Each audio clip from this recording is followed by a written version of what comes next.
Hello darlings, నిన్న night megastar Chiranjeevi గారు మనశంకర వరప్రసాద్ గారి మూవీ ప్రమోషన్స్ కోసం అబ్రాడ్లో ఉన్న మెగాస్టార్ ఫ్యాన్స్తో అయితే థీమ్స్ కాల్ అయితే అటెండ్ అయ్యారు. సో ఆ కాల్కి నేను కూడా అటెండ్ అయ్యాను. సో ఇక్కడ ఏమైందంటే ఐ థింక్ యూఎస్ నుంచి అనుకుంటా ఒక ఫ్యాన్ అయితే బాస్ని లెఫ్ట్ టర్నింగ్ ఇచ్చుకో ఆ డైలాగ్ చెప్పమని అయితే బాస్ని రిక్వెస్ట్ చేశారు. సో బాస్ అయితే ఫస్ట్ సిగ్గుపడ్డారు. సో అప్పుడు ఆ యొక్క ఫ్యాన్ ఒక ఆఫర్ చేశారు. అదేంటంటే, బాసు మీరు ఈ డైలాగ్ చెప్తే నేను హైదరాబాద్ వచ్చినప్పుడు 100 మందితో బ్లడ్ డొనేట్ చేపిస్తానని. సో అది విన్న మన బాసు ఒక్క సెకండ్ కూడా ఆలోచించకుండా ఆ డైలాగ్ అయితే చెప్పారు. చూడండి, ఇక్కడ ప్లే చేస్తా.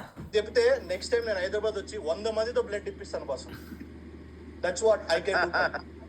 ఒక్కసారి పని చేస్తా ఉంటాయి ఎప్పుడు చెప్తానా మరి ఆ ఫేస్ లెఫ్ట్ టర్నింగ్ ఇచ్చుకో తిరిగిపోయి నువ్వు అన్నం మాట నిలబెట్టుకుంటావు. Yes guarantee. మన చిరంజీవి గారి యొక్క గొప్పతనం నేను దగ్గరుండి చూశాను.